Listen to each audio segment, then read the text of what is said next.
vivons à une époque où disparaître semble suspect, presque un défaut de caractère, comme si l'absence était synonyme d'échec ou d'insignifiance. La logique dominante affirme qu'exister, c'est être vu, qu'agir, c'est réagir, et que la valeur personnelle dépend d'une présence constante. Cependant, cette exigence produit un bruit continu qui est rarement remis en question.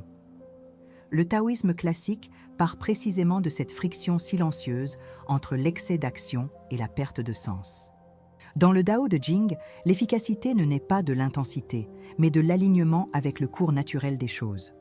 Cette idée s'oppose directement à la culture de la performance permanente. La question qui se pose est simple et dérangeante. Dans quelle mesure notre épuisement vient-il du fait que nous ne nous retirons jamais ? La pensée taoïste évalue l'action humaine selon des critères différents de ceux des modernes. Peu importe ce que l'on fait, mais comment et pourquoi on le fait. Le principe du Wu Wei propose d'agir sans forcer, sans exagérer la volonté au-delà du nécessaire. Il s'agit d'une discipline interne et non d'une passivité externe. Lorsque l'action naît d'un excès d'ego, elle génère de la résistance et de l'usure. Quand elle naît d'un ajustement fin au contexte, elle s'écoule avec moins de friction. Cette différence est essentielle pour comprendre l'éthique taoïste. Agir moins, en ce sens, n'est pas une perte, mais une précision.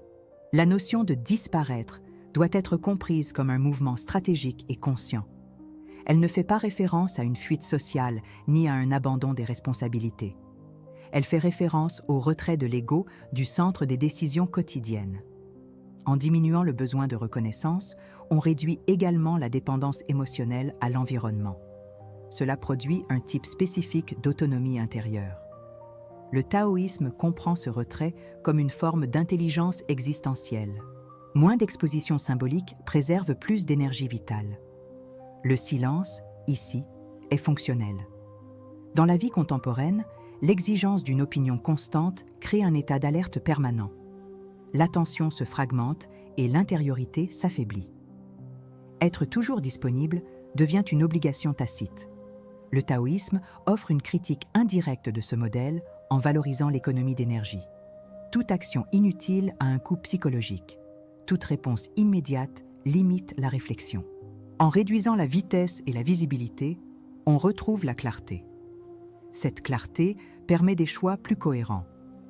L'équilibre ne vient pas de l'excès, mais de la retenue. Dans le taoïsme, la simplicité n'est ni esthétique ni moraliste. C'est une technique de perception. Éliminer le superflu révèle l'essentiel avec plus de clarté. Moins de stimuli facilitent des décisions plus justes. Moins de disputes symboliques réduisent les conflits internes. Le vide, dans ce contexte, n'est pas une absence, mais un espace opérationnel. C'est l'intervalle qui permet l'action correcte. Cette logique apparaît dans des situations quotidiennes, comme la valeur du silence dans une conversation tendue. Ce qui n'est pas dit soutient souvent ce qui importe. Le canal Solstice est né comme un espace pour explorer ces couches silencieuses de l'expérience humaine. Ici, la philosophie, la psychologie et la spiritualité orientale dialoguent sans précipitation. L'objectif n'est pas d'offrir des réponses rapides, mais des structures de compréhension durable. Chaque contenu propose un déplacement du regard habituel. Le taoïsme sert d'axe conceptuel à ce mouvement. Disparaître, à la lumière du taoïsme, ce n'est pas disparaître du monde, mais de l'excès de soi-même. C'est une pratique de décentralisation et de raffinement de l'action. En renonçant à la compulsion de présence, on retrouve sa liberté intérieure. Cette liberté permet d'agir au moment opportun et de se retirer lorsque cela est nécessaire. Le renforcement qui en résulte est silencieux, mais constant. Si cette approche vous parle, pensez à suivre Solstice. Vous abonner à la chaîne et laisser un like soutient cet espace de réflexion continue, nous aidant à maintenir ce travail actif. Vers le VIe siècle avant Jésus-Christ, selon la tradition chinoise, un vieux fonctionnaire de la cour décida de quitter la capitale lorsqu'il se rendit compte que l'ordre social était irrémédiablement compromis. Il s'appelait Lao Tzu et avait pour fonction d'organiser les archives et de préserver la mémoire institutionnelle de l'Empire. En traversant le col de Hangu, il fut reconnu par un garde qui comprit l'importance de cet homme silencieux. Avant de le laisser partir, il lui demanda de mettre par écrit ce qu'il avait compris du cours de la vie. De cette demande naquit le Dao De Jing, un texte court, dense et délibérément concis. L'épisode est simple, mais il revêt une signification structurelle profonde. L'enseignement survient au moment du retrait, et non de l'ascension. Le geste de quitter la cour n'a pas été interprété comme un échec, mais comme une lucidité face à un environnement saturé de bruit et de disputes. Rester aurait exigé de s'adapter à des jeux symboliques qui ne produisaient plus ni ordre ni clarté. Le retrait, dans ce cas, ne rompt pas avec le monde. Il suspend seulement la participation à l'excès. Lao Tzu ne propose ni réforme politique ni confrontation directe. Il choisit de préserver quelque chose de plus rare, la cohérence entre la pensée, l'action et le contexte. Ce choix déplace le centre de l'efficacité loin de la visibilité publique. La valeur réside dans le réglage fin, et non dans l'impact immédiat. L'histoire suggère qu'il y a des moments où rester présent affaiblit plus que partir. Tout au long du Dao De Jing, cette logique apparaît de manière récurrente et rigoureuse. L'action correcte est celle qui ne perturbe pas le rythme naturel des choses. Lorsque la volonté personnelle tente de dominer le flux, la résistance et l'usure apparaissent. Lorsque l'action se limite au nécessaire, elle rencontre moins d'opposition. Cette formulation n'est pas poétique au sens ornemental, mais technique. Il s'agit de comprendre comment les systèmes vivants réagissent à une intervention excessive. Le retrait stratégique apparaît comme une condition de précision. Moins de gestes produisent plus d'effets lorsque le contexte est respecté. Cette idée traverse toute la pensée taoïste classique. Dans la modernité, la logique s'est inversée sans que cela ait été explicitement débattu. La permanence continue est devenue un signe de pertinence. La réponse immédiate a été confondue avec la responsabilité. L'espace interne de réflexion a été comprimé par des demandes externes incessantes. Ce scénario génère un état de vigilance permanente qui est rarement perçu comme un problème. Le taoïsme aide à nommer cette usure en montrant que toutes les actions n'améliorent pas la situation. Certaines ne font que maintenir le bruit en fonctionnement. L'histoire de Lao Tzu offre un contraste silencieux avec ce modèle. Elle indique que reculer peut être un geste d'intelligence et non d'abandon. Il y a un point délicat dans cette proposition qui génère souvent un malaise initial. En réduisant la centralité de l'ego, on perd l'illusion d'un contrôle immédiat. Cela crée un sentiment d'instabilité momentanée. Cependant, cette instabilité est passagère et fonctionnelle. Elle permet de percevoir ce qui dépend réellement d'une intervention et ce qui se résout tout seul. Le Dao De Jing insiste sur le fait que l'excès de volonté fausse la perception. La clarté apparaît lorsque l'action cesse d'être compulsive. Le silence entre les décisions devient une ressource stratégique. Cette compréhension exige du temps et de l'observation, pas de l'enthousiasme. La simplicité défendue par le taoïsme fonctionne comme une méthode de réorganisation interne. Éliminer le superflu n'appauvrit pas l'expérience, mais la rend plus lisible. Moins d'engagements symboliques réduisent les conflits inutiles. Moins de besoins de validation préservent l'énergie psychique. Le vide, dans ce système, est une condition opérationnelle qui permet des réponses plus appropriées. Ce n'est pas un idéal abstrait, mais un principe fonctionnel. L'histoire de Lao Tzu illustre cette logique de manière concrète. L'enseignement naît lorsque l'espace est créé par le retrait. L'histoire initiale sert de clé de lecture pour tout le développement ultérieur. En suivant ce parcours, il devient possible de revoir ses habitudes d'action automatique. Rester sur cette voie analytique permet d'approfondir cette compréhension étape par étape. Lorsque la présence excessive engendre de l'usure, la réponse la plus courante consiste à essayer de compenser par davantage de contrôle, d'organisation ou d'affirmation personnelle. Ces solutions semblent rationnelles, mais elles ne font que déplacer le problème à un autre niveau. En augmentant l'effort cognitif, elles renforcent la vigilance interne et intensifient le sentiment d'urgence. Il en résulte généralement une fatigue décisionnelle, de l'irritabilité et une perte de précision. D'un point de vue fonctionnel, il s'agit d'ajouter des couches d'action à un système déjà saturé. Le taoïsme décrit ce mécanisme comme une interférence excessive dans le flux. Plus on essaie de corriger l'excès par davantage d'action, plus la friction augmente. Une autre alternative fréquente consiste à rechercher des stratégies de motivation basées sur une stimulation constante. Les techniques d'affirmation de soi, de renforcement positif continu et d'exposition délibérée promettent de retrouver énergie et clarté. Cependant, ces méthodes dépendent d'une activation prolongée du système de récompense. À court terme, elles produisent un sentiment de progrès. À moyen terme, elles augmentent la dépendance à la validation externe. Sur le plan neuroscientifique, cela renforce les circuits dopaminergiques liés à l'anticipation et non à la stabilité. L'individu agit alors pour maintenir la stimulation et non pour résoudre le problème. L'épuisement revient avec plus d'intensité et une marge d'ajustement plus faible. Une approche plus conforme au principe du Wu Wei repose sur la réduction délibérée de la réponse automatique. Une pratique peu répandue, mais bien documentée en psychologie cognitive, consiste à retarder intentionnellement la réponse. Il s'agit d'introduire un intervalle fixe et conscient entre le stimulus et l'action. Cet intervalle n'est pas utilisé pour ruminer, mais pour suspendre activement la réponse. Des études montrent que ce retard réduit l'impulsivité et améliore la régulation émotionnelle. Il agit sur le cortex préfrontal, renforçant le contrôle inhibiteur. Il fonctionne comme un retrait stratégique au niveau mental.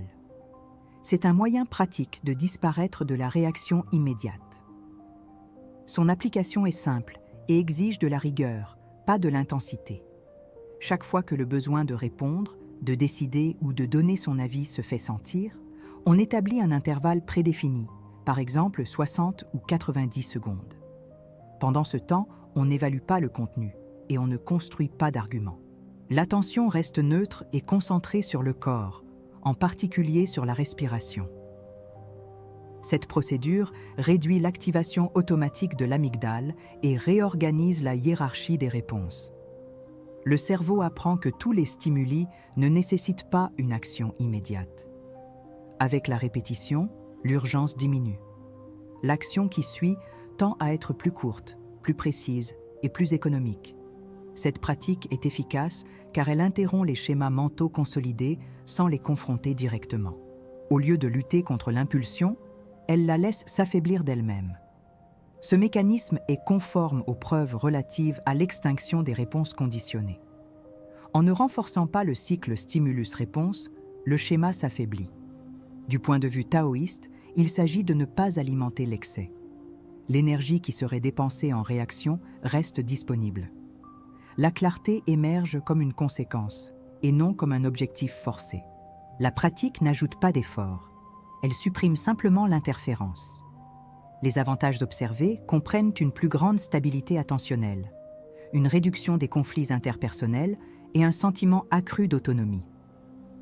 Les personnes qui adoptent cette méthode rapportent un moindre besoin de se positionner constamment. Le silence cesse d'être inconfortable et devient fonctionnel. La présence devient sélective et non plus obligatoire. Cet ajustement réduit l'usure psychologique associée à la surexposition. L'individu agit désormais par adaptation contextuelle et non par pression symbolique. Le principe du Wu Wei cesse d'être abstrait et devient opérationnel. Le retrait stratégique guide désormais les décisions quotidiennes. Intégrer cette pratique exige un engagement envers l'économie d'énergie et la précision de l'action. Il ne s'agit pas de changer de personnalité, mais d'ajuster le rythme de la réponse. Écrivez dans les commentaires « Je choisis d'agir moins pour agir mieux » afin d'enregistrer cet engagement. Ce simple geste renforce l'intention d'appliquer le principe dans la pratique et la proposition se poursuit sur cette base. La pratique du retard intentionnel de réponse peut être comprise comme une technologie interne de régulation de la présence. Elle agit directement sur la relation entre stimulus, interprétation et action. En suspendant la réponse immédiate, on crée un espace fonctionnel où la compulsion perd de sa force. Cet espace n'est pas un vide passif, mais un intervalle actif de réorganisation neuronale. La psychologie cognitive décrit ce processus comme un renforcement du contrôle inhibiteur. Les traditions spirituelles, quant à elles, le reconnaissent comme une discipline de l'attention. Dans les deux cas, l'effet central est la diminution de la réactivité automatique. L'action cesse d'être un réflexe et devient un choix. Dans le taoïsme, cette suspension correspond au principe du Wu Wei dans sa dimension la plus pratique. Il ne s'agit pas de nier l'action, mais d'empêcher qu'elle ne résulte d'un excès de volonté. Le Dao De Jing affirme que le sage agit sans rivaliser et répond sans s'imposer.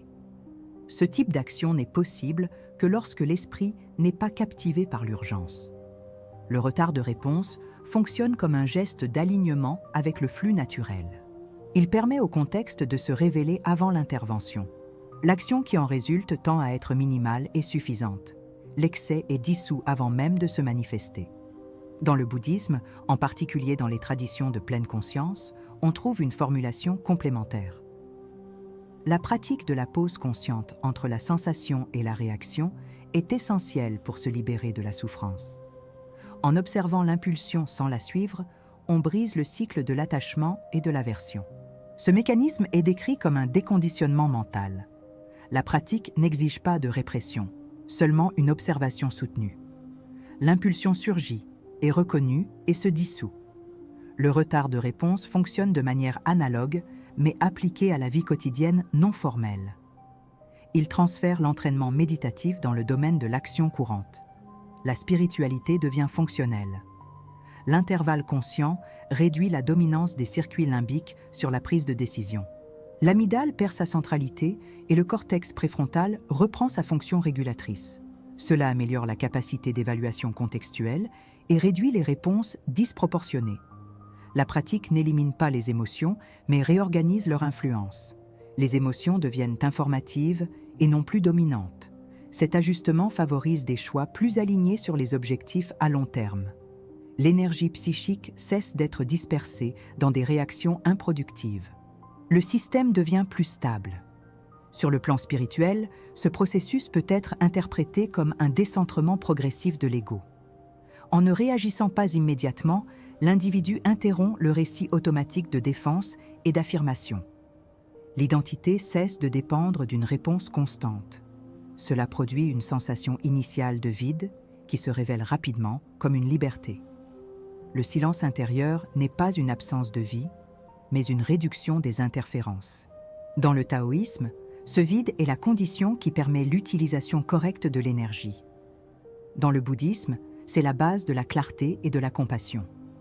Dans les deux cas, le retrait stratégique renforce la présence authentique. La pratique soutient cette transformation de manière concrète. L'analyse conceptuelle révèle que l'efficacité de la pratique ne réside pas dans l'effort, mais dans la retenue. Elle n'ajoute pas de techniques complexes et n'exige pas de changements externes immédiats. Sa force réside dans sa simplicité opérationnelle. En répétant le retard, le cerveau apprend un nouveau rythme de réponse. Ce rythme réduit les frictions avec l'environnement et avec soi-même. L'action devient plus économique et plus précise. L'individu apprend à distinguer ce qui nécessite une intervention de ce qui se résout tout seul. Cette distinction est centrale tant en psychologie que dans les traditions contemplatives. Elle marque le passage de la réactivité à la lucidité. Intégrer cette pratique implique de comprendre que toute occasion d'agir n'est pas une obligation. La spiritualité orientale insiste sur le fait que l'excès d'action affaiblit l'efficacité. La psychologie confirme que la surcharge décisionnelle réduit la qualité des choix. Les deux convergent vers la même conclusion fonctionnelle. Le retrait conscient préserve les ressources internes et augmente la clarté. Le retard de réponse est une application moderne de ce principe ancien. Il traduit des concepts abstraits en procédures observables. À la fin de ce parcours, une question reste sans réponse directe de la part du taoïsme. Qu'est-ce qui nécessite réellement votre action maintenant? Et qu'est-ce qui vous demande simplement de ne pas intervenir? Cette question déplace l'attention de l'action vers la perception. Elle n'exige pas de décision immédiate, seulement une attention honnête. Dans le Dao De Jing, les grandes transformations se produisent lorsque les interférences inutiles cessent. La question ne vise pas l'efficacité, mais l'alignement. En la soutenant, quelque chose se réorganise silencieusement. La valeur réside moins dans la réponse que dans l'espace qu'elle crée. C'est dans cet espace que la compréhension mûrit. Au fil du chemin, il devient clair qu'agir moins ne signifie pas vivre moins. Cela signifie réduire le bruit qui masque l'essentiel. La pratique présentée ne promet pas un contrôle total, mais seulement une lucidité suffisante. Lorsque la réaction automatique perd de sa force, la vie retrouve son propre rythme. Cet ajustement est subtil, mais cumulatif. De petits retraits produisent de grandes économies d'énergie. La sérénité qui en résulte n'est pas de l'enthousiasme, mais de la stabilité. Cette stabilité est un avantage concret pour ceux qui ont suivi attentivement cette réflexion. On peut dire que disparaître, dans ce contexte, c'est apprendre à ne pas rivaliser avec le flux. C'est croire que tout ne doit pas nécessairement être soutenu par la volonté personnelle. Le taoïsme enseigne que le monde s'organise mieux lorsqu'il n'est pas sous pression. La psychologie confirme que l'esprit fonctionne mieux lorsqu'il n'est pas surchargé. Entre ces deux traditions se forme une éthique de la retenue. Cette éthique n'exige pas l'isolement, seulement le discernement. Le silence devient un outil et non une absence. La présence devient qualitative et non quantitative. Il arrive un moment où l'effort de compréhension se dissout dans la simple observation. À ce stade, la pratique cesse d'être technique et devient une attitude. Il n'y a plus rien à appliquer, seulement quelque chose à permettre. La pensée zen appellerait cela un retour à l'ordinaire. Rien n'a été ajouté, seulement retiré. L'excès disparaît, l'essentiel demeure. La clarté ne s'annonce pas, elle se manifeste simplement. Cet état n'est pas permanent, mais accessible. Il survient chaque fois que l'interférence diminue. La synthèse la plus fidèle est peut-être de reconnaître qu'il n'y a pas de conclusion définitive. Le Tao ne se limite pas à des concepts, il se contente de pointer du doigt. Chaque situation quotidienne offre un nouveau champ d'ajustement. Chaque impulsion est une occasion d'observer. La pratique se poursuit dans le silence entre les choix. L'apprentissage ne s'accumule pas, il s'affine. Le chemin n'avance pas en ligne droite, il ne fait que s'approfondir. Cette absence de conclusion fait partie de l'enseignement. Ce qui reste, c'est l'attention. Si une phrase peut accompagner ce processus, que ce soit celle-ci, l'action la plus précise naît lorsque l'ego n'est pas au centre. Cette phrase n'exige pas d'accord immédiat, seulement une expérimentation. Elle fonctionne comme un rappel fonctionnel. Lorsqu'elle est testée, elle révèle sa portée. Lorsqu'elle est ignorée, elle ne punit pas, elle attend simplement. Le taoïsme n'impose rien, il indique seulement. La phrase ne conclut rien, elle rouvre simplement l'observation. Elle peut être reprise chaque fois que l'excès revient. Le bénéfice réside dans le souvenir. Cet espace de réflexion continue d'exister tant qu'il y a une volonté d'observer avec honnêteté. Les commentaires et les récits silencieux d'expérience aident à maintenir ce champ vivant. Le partage, non pas comme affirmation, mais comme enregistrement du parcours, élargit la compréhension collective. Le voyage proposé ici n'exige ni précipitation ni exposition. Il repose sur la continuité discrète de l'attention. Accompagner ce mouvement au fil du temps approfondit la compréhension sans tapage. Chaque retour est une nouvelle écoute. Et l'écoute, dans le taoïsme, est déjà une forme d'action.